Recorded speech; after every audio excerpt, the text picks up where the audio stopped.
Bapak Sunarto selaku pengusaha UMKM susu kedelai Soyaku, yakni produk susu kedelai yang sudah sejak lama mungkin kita kenal di Desa Guno ini, yang juga membantu perekonomian kita. Oke, teman-teman, mari siapkan secangkir kopi atau tehnya dan kita nikmati bersama ceritanya. Pak Sunarto, boleh diceritakan sedikit tentang diri Bapak sekaligus bagaimana memulai usaha ini? Oh iya. Sebelumnya, Assalamualaikum warahmatullahi wabarakatuh. Saya Sunarto, alamat Dusun Lokologi, Desa Guno, Kecamatan Jatiroto, Kabupaten Wonogiri. Di sini saya sebagai pelaku usaha UMKM susu kedelai atau sari kedelai. Dulu saya mulai usaha ini dari diri pribadi saya sendiri, dengan saya bersama istri untuk memulai usaha ini untuk menambah penghasilan keuangan rumah tangga kami. Itu karena saya sehari-hari pekerjaan saya sebagai perangkat desa, tentunya kalau cuman mengandalkan penghasilan dari perangkat desa tidak bisa untuk kebutuhan keluarga, belum bisa mencukupi. Maka saya perlu penambahan income yang bisa saya lakukan di rumah tanpa mengganggu pekerjaan saya. Kemudian sebelum ada tercetus ide ini, ada nggak sih Pak bentuk inspirasi sebelumnya gitu? Kenapa nih memilih susu kedelai kemudian diproduksi gitu? Ya, saya memilih susu kedelai ini. Dulunya awalnya saya terinspirasi dari saudara saya yang ada di Sukoharjo, keponakan saya itu menjual sari kedelai atau susu kedelai itu, tapi dia menjualnya ke pasar Klidik sama pasar Paiwa Solo secara langsung keliling di pasar. Nah, saya terinspirasi itu, saya belajar untuk bisa membuat sari kedelai dengan saya praktekkan karena mengingat waktu saya yang tidak mungkin akan keliling ke pasar. Akhirnya saya mencoba untuk membuat sari kedelai ini untuk pasar saya, yaitu ke warung-warung, ke toko-toko yang punya showcase atau punya kulkas pendingin. Karena saya memilih usaha sari kedelai ini, tentunya di lingkungan saya sini di desa itu belum banyak yang melakukan usaha susu kedelai. Makanya saya mencoba ini, alhamdulillah ternyata berhasil, dan juga alhamdulillah juga bisa untuk saudara-saudara, tetangga bisa ikut membantu pekerjaan saya sehingga bisa menambah income para saudara dan juga tetangga saya. Membantu perekonomian desa. Membantu perekonomian di desa saya. Dan sari kedelai itu juga termasuk banyak manfaat dari untuk kesehatan. Makanya saya kira adalah suatu produk yang bagus untuk saya kembangkan. Awal mula mendirikan usaha ini ada tantangan-tantangan tersendiri nggak sih Pak dari Bapak? Ya, tantangannya pertama tentunya memulai usaha itu yang dijual ada produk. Untuk membuat produk itu saya kan belajar dari nol. Ada beberapa kali saya mencoba untuk membuat sari kedelai ini atau susu kedelai ini, beberapa kali gagal, sering gagal waktu pertama kali membuat. Akhirnya lama-kelamaan sampai sekarang tidak pernah gagal setelah mencoba beberapa kali gagal itu. Dan kedua, pemasaran. Dulu awal saya membuat sari kedelai, pemasaran saya, pemikiran saya sari kedelai itu hanya dari kalangan anak-anak yang membeli. Ternyata sekarang banyak yang terutama sudah orang tua itu merasakan hasil dari manfaat sari kedelai ini, banyak sekali yang mengkonsumsi. Sehingga waktu itu pasaran saya waktu itu mentargetkan ke sekolah-sekolah.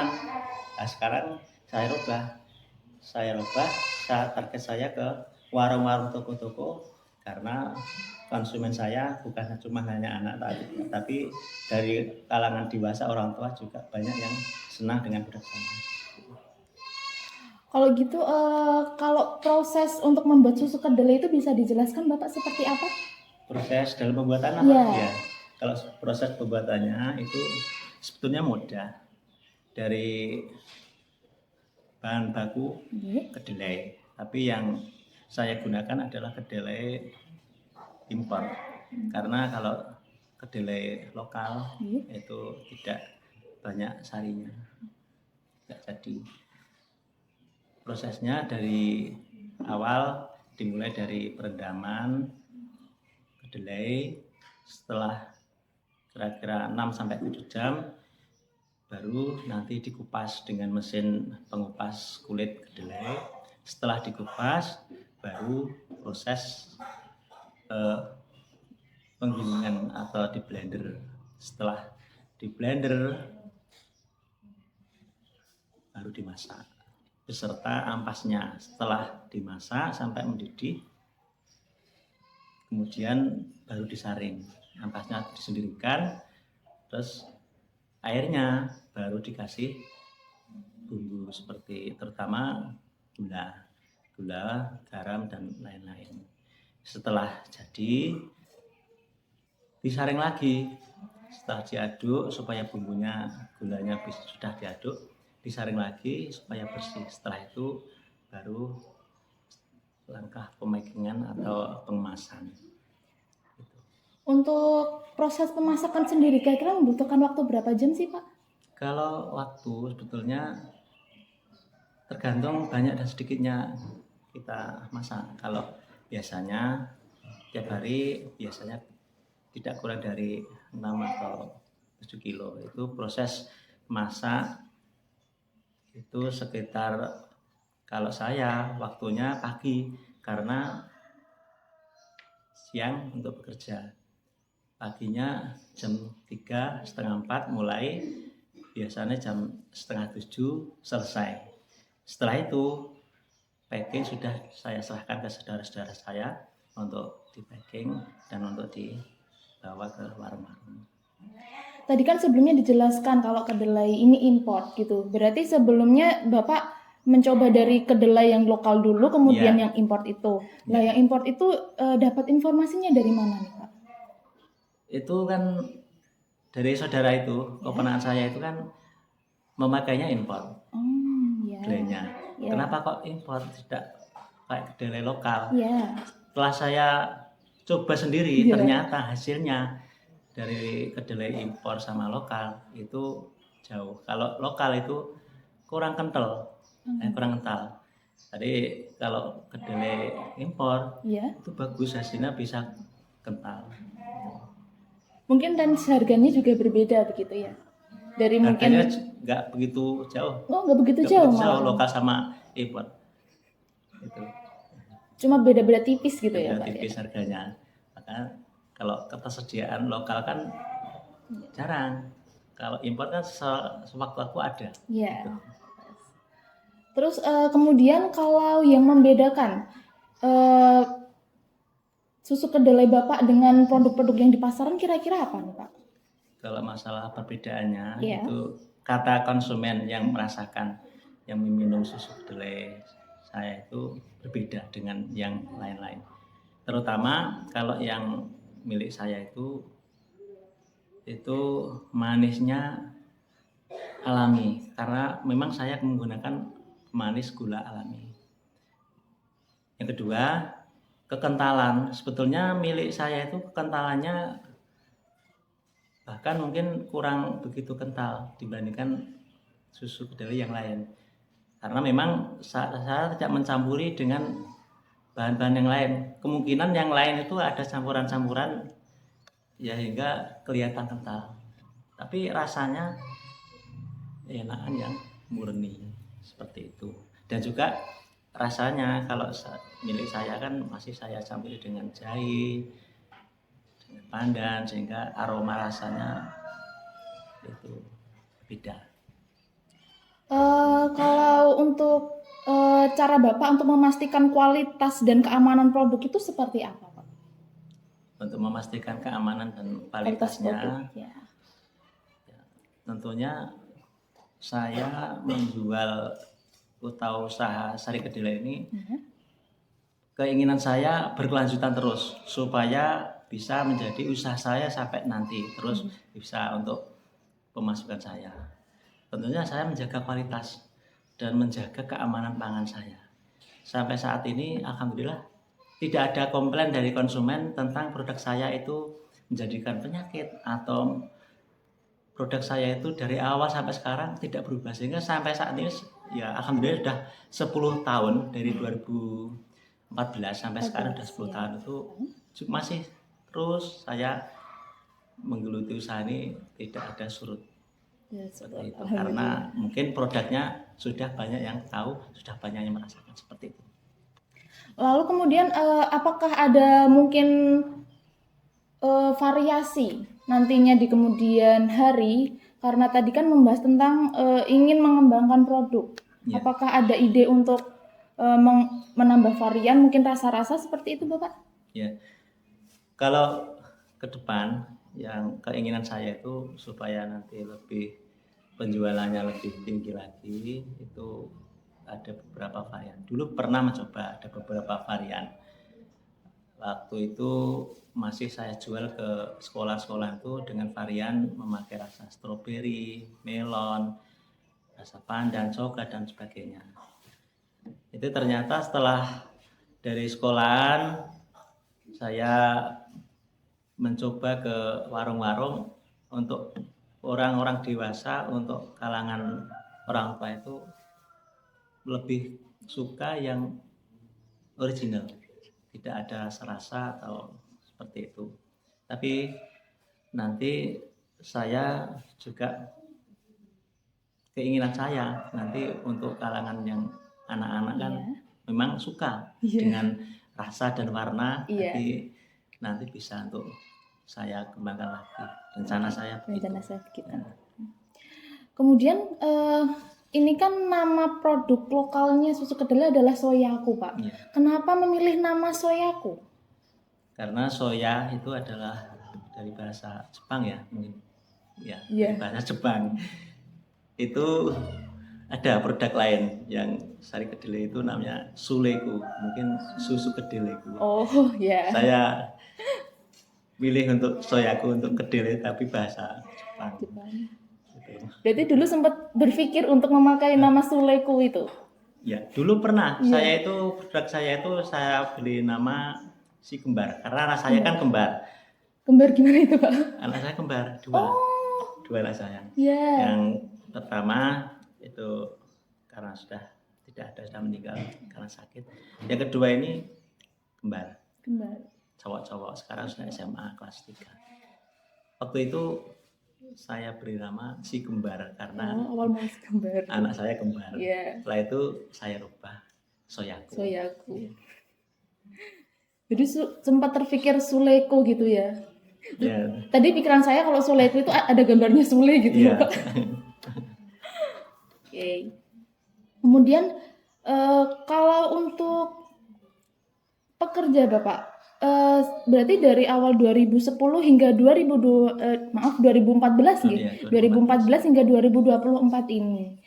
Kira-kira jumlah pekerja dari awal hingga sekarang itu boleh diceritakan Bapak? Berapa gitu? Dulu, tahun 2014 yang jalan saya sendiri, keliling ke warung-warung, ke toko-toko itu semua sebagai salesnya saya. Setelah saya dapat beberapa warung, akhirnya saya perlu tambah warung lagi. Itu saya kasihkan ke saudara saya untuk meneruskan. Saya cari lagi warung lagi sampai ratusan warung waktu itu. Waktu itu yang ikut membantu saya untuk keliling untuk loper itu ada 5 orang. 5 orang. Waktu itu bisa jalan setiap 2 hari sekali. Nah sekarang sampai sekarang pun masih walaupun ada pergantian orang yang store ke warung-warung itu. Ada beberapa kali orang yang sudah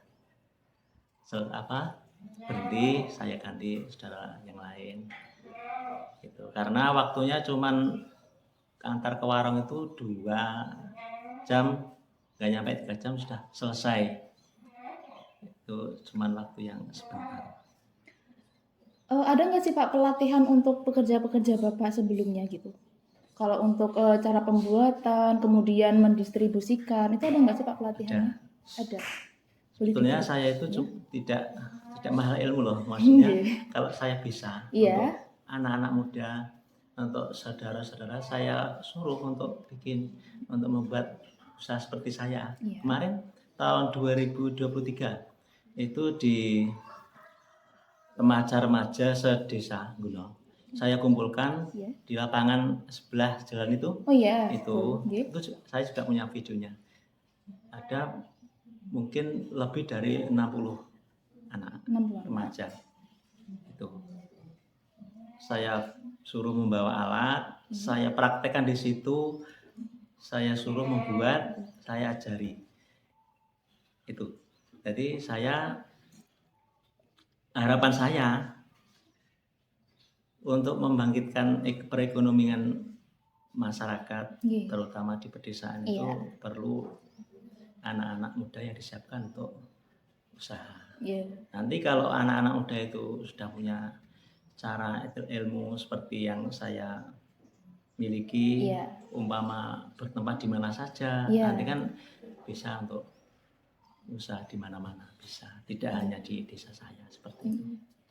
Berarti dari pelatihan itu hingga mungkin ada perekrutan nggak sih Pak? Mohon maaf, ada perekrutan untuk yang mau kerja silahkan gitu, atau ada penyaringan gitu? Enggak ada, cuman yang mau ya silahkan, tapi kan kalau saya kan masih sedikit-sedikit, jadi kalau mau merekrut banyak orang kan nggak ada pekerjaannya, cuman orang tertentu saja. Tapi alhamdulillah dari yang packing itu ada sekitar 4 orang. Terus yang keliling untuk ke warung-warung itu ada 4 orang juga. Kalau yang bikin membuat saya sama istri saya. Kalau sudah jadi packing dan antar ke warung itu sudah ada yang antara, ada yang bikin. Saya tadi sempat tertarik Bapak bilang waktu pertama, mohon maaf Bapak menjadi salesnya gitu. Itu cara mempromosikannya gimana Pak? Tadi hingga menjadi ratusan warung itu. Gimana itu Pak caranya? Caranya itu saya datang ke warung dan membawa produk saya itu. Saya tawarkan. Pertama saya tawarkan gini. Kalau mau saya punya dagangan seperti ini, bisa sama nanti saya bagi hasil kali penjaringan. Kalau nanti ada hasil, dapat pelaku sebagian untuk sampean. Ini harganya segini, jualnya segini. Terus kalau ada yang rusak, mungkin basi dan sebagainya, itu resiko semua yang nanggung saya. Seperti itu. Berjalannya waktu, itu saya titip beberapa waktu. Setelah beberapa waktu saya titip, saya terus bilang kepada warung, ini yang kemarin sudah gak usah dibayar, biar tidak nyatet kemarin titipnya berapa. Sekarang yang dibayar datang saja berapa, itu yang dibayar. Waktu itu ya Pak, gak apa-apa, yang penting kita bersama jalan terus, seperti itu. Alhamdulillah sampai sekarang setiap datang langsung bayar, dan retur atau pembalian yang dari warung itu karena yang setor ke warung-warung kan sudah tahu biasanya warung ini habis berapa biji, ini berapa biji, sehingga bisa memperkirakan tidak sampai nanti banyak yang kembali atau diretur. Seperti itu. Berarti kalau untuk kali pertama itu seperti sampel ngoten gitu. Iya. Saya suruh coba untuk diminum sendiri untuk yang jual warung atau tokonya itu. Terus saya titip sedikit demi sedikit, mungkin saya titip 10 dulu. Setelah habis, besok datang lagi, 2 hari datang lagi, itu saya tambah 15, 20 sampai sekarang alhamdulillah sudah mapan. Maksudnya mapan tuh habisnya biasanya berapa? 50 ya setiap datang 50. Bahkan ada beberapa warung itu mintanya 100 lebih sekali datang itu. Itu 2 hari sekali. 2 hari sekali. Ya. Tapi itu pasti ada yang kreatur nggak sih Pak? Kalau minta misalkan 100 atau memang habis atau malah kurang gitu? Sering habisnya. Karena memang kebiasaannya habisnya seperti segitu gitu. Kemudian ada nggak sih Pak prosedur pembersihan alat sebelum dan setelah proses produksi? Oh ya, itu pasti. Setelah produksi selesai semua alat-alat dibersihkan, nanti kalau mau pakai sudah ada bersih seperti itu. Untuk keamanan kebersihan saya sangat menjamin kebersihannya. Kalau tentang prosedur penyimpanan bahan baku pada pembuatan susu kedelai dan penyimpanan produk akhirnya seperti apa Pak? Boleh dijelaskan? Untuk sari kedelai ini bahan bakunya kan cuma kedelai, sama terutama ya gula. Itu kan tidak memerlukan tempat yang harus tersimpan ekstra. Hati-hati menyimpannya. Tapi ya saya punya tempat juga untuk tempat bahan bakunya. Saya tempatnya yang aman, tidak ada, maksudnya apa ya? Kalau bahannya cuma kedelai kan mas ada di dalam karung, saya kasihkan taruh di meja sudah, itu sama gula. Kalau waktu sudah jadi produk, itu kan setelah di packing selesai, itu habis langsung ke warung-warung, tidak sampai stok di rumah, tidak ada. Oh, tidak ada stok. Kalau mungkin ada sisa dikit-dikit itu, saya punya kulkas, punya freezer, langsung masuk freezer, jadi aman. Itu kedelai-kedelainya diantar atau Bapak yang mengambil sendiri? Mohon maaf.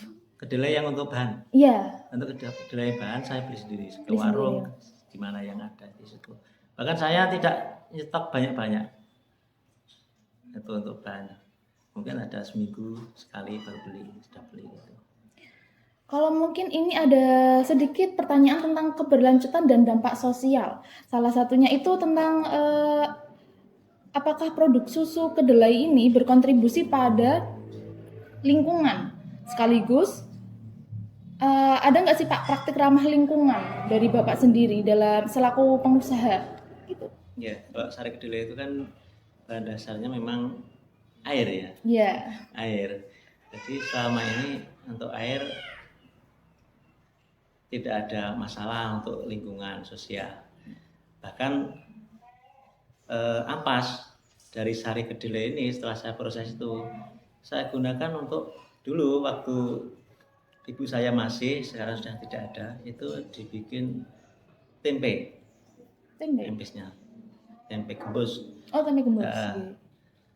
Terus air dari sama kulitnya kan dibersihkan. Itu untuk ternak, sapi dan kambing dan juga ayam. Itu biasanya seperti itu sampai sekarang. Tadi sempat menyinggung sedikit tentang air. Kalau suplai air untuk susu kedelai sendiri itu dari mana Bapak? Mohon maaf. Suplai air susu kedelai di sini tempat saya itu dari air minum sumur bor yang ada di desa kami. Itu aman, sudah diuji sampel, siap. Kira-kira bantuan desa kemarin ada sumur bor untuk mengebor di wilayah kami dan hasilnya sangat-sangat bagus sekali airnya. Kira-kira dalam satu kali produksi membutuhkan berapa liter air kira-kira Pak? Satu kali produksi itu berapa ya? Itu biasanya kalau 1 ton itu ada mungkin 20 liter. 20 literan. Kalau saya buat 5 ton berarti kan 100 liter ya. Ya. Tinggal ngalikan seperti itu. Kalau begitu kalau memakai air sumur bor semuanya dari pencucian terus proses masak juga begitu? Semua proses dari pencucian, perendaman sampai untuk memasak itu airnya itu dari air pam itu, dari air bersih itu. Air bersih pam, oke. Kalau itu mohon maaf kalau untuk tagihan berarti paling banyak di sini ya Pak Ya, ya? betul. Di sini dibandingkan dengan yang lain itu Nggih. umpama yang lain itu 50.000, di Iya. sini 100 lebih tagihan airnya. Karena saya yang melihat di berita-berita gitu Pak. Iya. Kalau mohon maaf niki Desa Guno itu kekeringan ngoten Betul. kan. Nggih. Desa Guno itu kekeringan untuk Iya. wilayah sebagian. Oh, nggih. Dulu di sini juga kekeringan sebelum Iya. ada sumur bor. Tapi saya punya tetangga yang sudah mempunyai sumur bor, saya jadi ikut di situ airnya, minta di Nggih. situ. Setelah dari desa ada pengeboran, ada 3 atau 4 tahun ini sudah ada air dari sumur bor dari pemerintah itu, saya menggunakan itu sampai sekarang.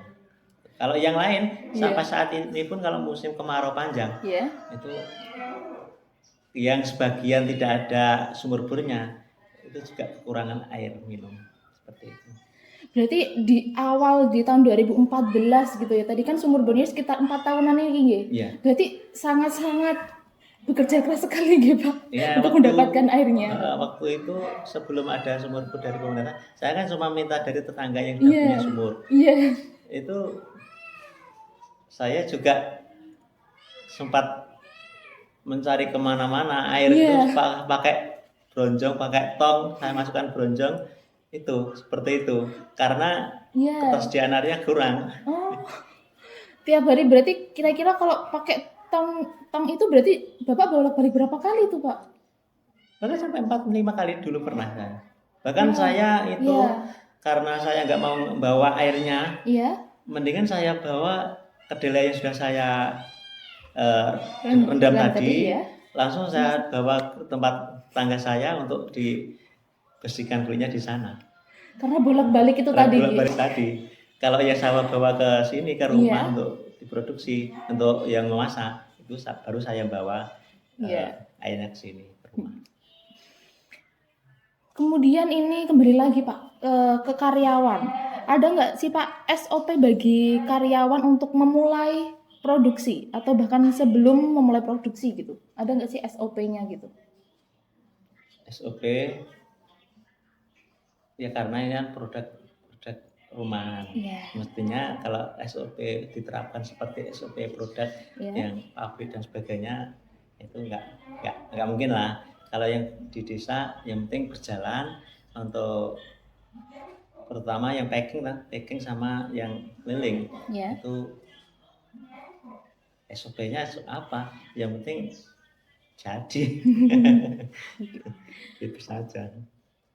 Kalau di tantangan terbesar Pak, sekarang kan di era semua digital, semua memasarkan produknya gitu kan melalui aplikasi-aplikasi yang sekarang ini sedang banyak gitu kan. Kira-kira kalau untuk susu kedelai sendiri, menurut Bapak tantangan tersendiri apa sih Pak nanti untuk kedepannya? Untuk ke depan tantangan dengan era sekarang ini, bagi kami untuk usaha sari kedelai karena saya tidak menggunakan digital, tidak pemasaran lewat online, asal langsung ke warung-warung, tidak ada masalah. Tidak ada masalah. Kalau saya pasarkan lewat online kan nggak mungkin, itu kan produk basah. Itu karena produk saya tidak ada bahan pengawet. 2 hari tidak habis di warung, saya ganti. Seperti itu. Jadi nanti untuk kedepannya akan terus memasarkan tapi menggunakan mungkin varian yang berbeda. Ya, mungkin hanya seperti itu. Kemudian pelajaran paling berharga Pak yang dipelajari selama menjalankan bisnis ini apa itu Pak kira-kira? Pelajaran yang berharga. Iya. Pelajaran yang berharga itu saya merasa bangga, senang dengan usaha saya ini. Saya juga ikut memberi masukan keuangan pada saudara tetangga karena saya ajak untuk kerja untuk bisa mendapatkan hasil. Saya mengharap barokahnya karena membantu orang lain pasti saya diberi imbalan oleh Allah Subhanahu wa taala. Itu saya sangat senang bisa membantu mereka saudara tetangga saya yang bisa ikut kerja sama saya. Di Desa Guno sendiri ada Guno Lor, Kidul, Pasren. kalih mlokologi nggih. Leres. Di Guno ada dusun Guno Kidul, Guno Lor. Di sini Mlokologi sama Pagersari. Kalau Pagersari. Kalau pemasaran saya kan tidak hanya di desa saya sendiri, bahkan untuk saat ini ada 4 kecamatan. Dari Kecamatan Jatiroto, Kecamatan Slogoimo, Kecamatan Jatisrono, dan sebagian Jatipurno. Ditanya produk yang dipasarkan yang paling banyak tetap di Jatiroto atau sama di keempat kecamatan itu? Itu yang saya paling banyak itu bahkan malah di Slogoimo. Ya, karena berdekatan dengan sama Slogoimo. Oh iya, sini dekat sama Slogoimo. Iya. Tapi kalau Jatiroto sampai kecamatan itu yang sampai kecamatan. Jaraknya dari rumah ke tempat yang paling jauh itu berkira ada 10-an kilo. 10 kilo. Yang paling jauh itu untuk penjualan produk saya saat ini. Maka saya perlu mengembangkan usaha umpama sampai ke lebih jauh lagi, insya Allah masih laku. Tapi dengan catatan ya, kalau mau returnya itu 2 hari sekali. Gitu. Ya, 2 hari sekali atau 3 hari sekali. Kalau masih di dalam freezer atau pendingin itu masih bagus. Tapi walaupun masih bagus, kalau sudah 3 hari, pasti saya ambil untuk saya ganti yang baru. Untuk memastikan itu aman. Tidak basi. Tapi emang bener sih Pak, kalau yang biasanya yang dingin yang udah beku itu malah lebih enak. Ya, kalau ada yang senang, terutama anak-anak itu kalau dimasukkan freezer jadi beku itu malah senang anak-anak. Iya bener. Itu. Tapi kalau orang yang dewasa, orang tua kan masih yang air itu dingin. Karena apa? Sari kedelai yang milik saya itu kalau dimasukkan kulkas atau dijadikan dingin, diminum lebih segar daripada diminum yang masih hangat. Kalau komen-komen para pelanggan seperti itu. Terus kalau ditanya tentang visi untuk masa depan bisnis dari susu kedelai sendiri apa nih Pak kira-kira? Visi saya untuk usaha saya ini akan saya terus berkembang, kalau bisa nanti bisa merambah ke saya itu angan-angan saya tidak hanya sari kedelai, mungkin sari kacang hijau. Kan selama ini kan belum ada. Mungkin bisa antara saya coba. Kalau yang di warung-warung kan sudah ada ya produk pabrikan itu yang sari kacang hijau. Tapi kan kalau yang produk sari kacang hijau untuk yang rumahan, untuk yang belum skala besar itu belum ada. Kalau bisa saya mencoba untuk sari kedelai dan juga sari kacang hijau. Ini udah mau membuat sari kacang hijau atau baru ada ide-ide aja nih Pak? Ini baru ide-ide saya aja. Karena saya sendiri juga perlu survei dan juga perlu ilmunya bagaimana untuk bisa membuat sari kacang hijau. Terus ada nggak sih Pak saran dari Bapak untuk anak-anak muda yang sedang menonton ini? Gitu. Saran saya, kita usaha itu perlu dimulai. Kalau cuma diangan-angan, nggak akan terlaksana. Seperti ya saya sendiri dulu, cuma saya angan-angan saya kepengin ini, begini. Tapi kalau dia bergerak tidak action, ya tidak bisa terlaksana. Maka anak-anak, terutama yang masih muda-muda, untuk usaha itu perlu segera dilaksanakan atau segera acting. Nanti kendala apa di situ kita sambil belajar, di situ pengalaman itu yang menjadikan kita menjadi bisa pintar. Itu seperti itu. Maka anak-anak muda silakan kita mengembangkan usaha apa saja itu segera dimulai dan action.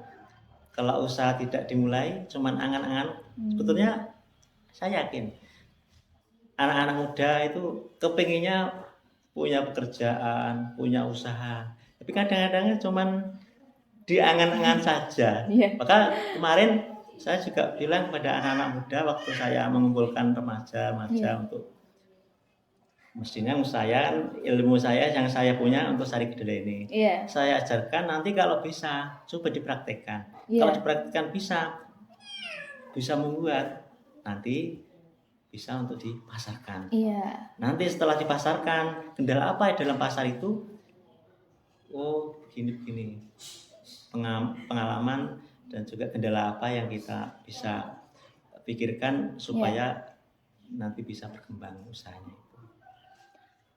Tadi kan sempat disinggung tentang susu kedelai ini produk basah. Apakah tidak ada mungkin inovasi untuk membuat menjadi bubuk gitu, Pak? Sementara ini belum ada. Tapi apakah pernah terpikir, Pak, mungkin mau dibuat bubuk gitu untuk pemasarannya? Mungkin kalau mau skalanya lebih besar gitu? Belum kepikiran seperti itu. Oke. Jadi opsi mungkin gimana itu? Kepikiran seperti itu nanti mungkin kan menjadi produk yang kering mungkin pemasarannya lebih lama untuk di produk itu dan juga bisa lebih jauh. Itu bagus, tapi selama ini belum kepikiran seperti itu. Ya mungkin kalau punya ilmu dari adik-adik bisa ilmunya cara bikin. Terus nih Pak, untuk kiranya anak-anak muda seperti kami yang di sini, karena kami kan baru gitu kan KKN di sini, kiranya ada keterampilan atau kualitas apa yang menurut Bapak paling penting untuk sukses dalam industri ini? Untuk bisa sukses dalam industri itu, pertama action, yang kedua telaten atau tekun, itu pasti, dan juga perlu terus belajar sampai berhasil. Buktinya sampai udah 10 tahun nih ya Pak berdiri. Alhamdulillah. Kalau Bapak melihat anak-anak muda yang sekarang Pak, itu kalau untuk merambah bisnis, kesulitannya itu apa Pak kira-kira menurut Bapak? Ya Allah. Karena tantangan zaman sekarang ini anak-anak kan banyak sekali yang anak-anak itu belum kepikiran ke usaha untuk mendapatkan hasil. Untuk saat-saat ini kan pengaruh-pengaruh apa ya? Karena anak-anak sekarang kan maunya langsung kerja dapat uang, mungkin ke pabrik, jadi karyawan dan sebagainya.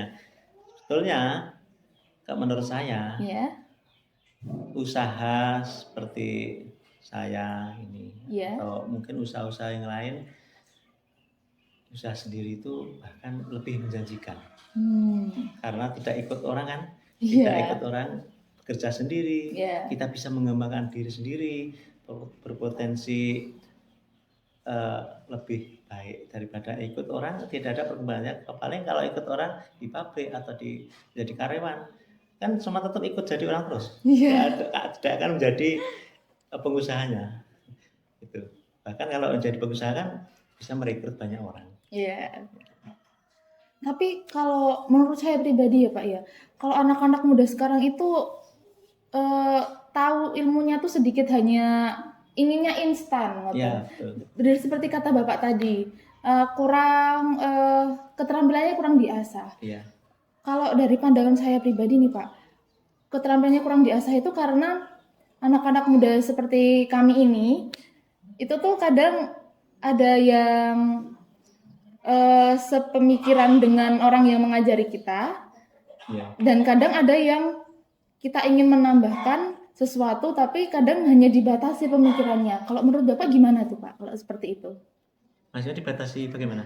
Misalkan dari susu kedelai ini ya Pak, itu kan menggunakan varian baru, otomatis kan bukan hanya warna saja. Kadang kan ada pengusaha yang hanya ini tuh yang penting tuh warnanya aja Mbak, yang mengkilap, atau lebih mementingkan rasanya aja yang harus original, jadi hanya diberikan warna saja gitu tanpa ada rasa. Kalau menurut Bapak gimana tuh Pak kalau tentang pemikirannya seperti itu?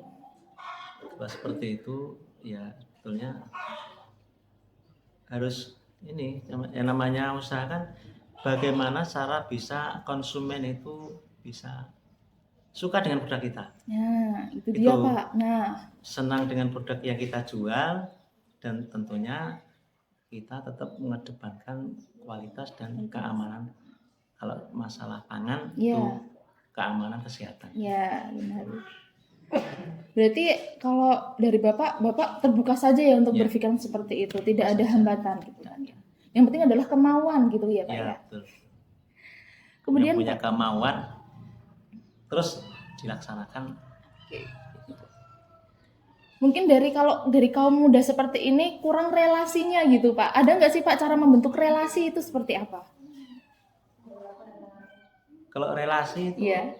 sebetulnya kalau saya sendiri loh, pengalaman saya Iya. sendiri itu otomatis sudah jalan sendiri. Jalan Kalau sendiri. kita sering bergaul dengan orang, kita ketemu dengan orang, Iya. kita berbuat baik pada orang, Iya. semakin banyak kenal dengan kita, itulah relasi kita. Iya. Begitu. Yang penting kita bisa menerapkan dalam kita makhluk sosial ya, mestinya kita ketemu siapa saja kita selalu ramah, Iya. kita sopan dan sebagainya. Nanti kalau sudah begitu, otomatis menjadi relasi kita untuk apa diajak bekerjasama dan sebagainya kan sudah bisa. Jadi meskipun produknya sama, yang penting cara kita berbuat ke orang juga akan berbuat ke kita gitu. Ya, seperti itu. Kemudian ada bagaimana cara konsumen atau pendengar dari podcast ini bisa membeli susu kedelai dari Bapak. Tadi kan hanya di 4 kecamatan. Kalau kiranya kan ini kan disiarkan di suatu aplikasi yang kita punya gitu dari KKN. Kalau orang-orang juga tertarik atau ingin mencoba gitu, langsung menghubungi Bapak atau bagaimana ini? Kan mungkin beda kecamatan lagi nih Pak, kan luas gitu kan. Kalau saya, karena kemampuan saya masih berada di 4 kecamatan ini untuk penjualannya. Mungkin ada adik-adik yang dari daerah yang jauh, itu mungkin bisa dengan cara bisa mengajari saja, memberi ilmunya, nanti dicoba sendiri dan mungkin untuk diri sendiri, untuk dicoba, untuk diminum sendiri. Kalau memang rasanya sama yang milik saya, nanti bisa untuk dipasarkan seperti itu. Jadi meskipun rasanya sama, Bapak nggak apa-apa gitu ya? Nggak apa-apa, justru kemarin saya juga itu mengajari anak sama seperti saya melakukan usaha ini saya sendiri nih. Karena begini, karena dengan saya memberi ilmu kepada mereka, bisa dipraktekkan, saya akan mendapatkan bagian juga. Itu bagiannya. Kalau adik-adik mau ikut, mungkin karena jauh, kalau mau membeli produk saya kan jauh. Mungkin Pak, saya bisa memberi ilmunya saja, nanti bisa dipraktekkan di tempat daerahnya masing-masing untuk bisa diminum sendiri, syukur bisa untuk dikembangkan usaha di sana-sana di daerahnya. Jadi seperti itu. Kemudian ini yang tadi ya Pak, ada nggak sih Pak pesan buat pendengar kita ini yang ingin disampaikan? Pesan saya, ini karena ini adalah UMKM dan pemerintah memang mengharapkan terutama para pemuda-pemuda yang muda-muda itu untuk supaya mempunyai usaha. Kalau tidak hanya untuk mengandalkan mencari pekerjaan, ikut pabrik, ikut jadi karyawan itu seperti yang saya katakan tadi. Pesan saya, anak-anak muda sekarang harus saat ini mulai berpikir pemikiran yang cerdas. Pemikiran cerdas untuk membuka peluang usaha sendiri. Nanti kalau sudah bisa membuka usaha peluang sendiri, apa saja, tidak harus susu kedelai, itu insya Allah nanti ada perkembangannya dan juga untuk diri sendiri bisa mendapat pekerjaan dan juga bisa untuk memberi pekerjaan pada orang lain. Seperti itu. Oke, teman-teman terima kasih karena sudah mendengar dari cerita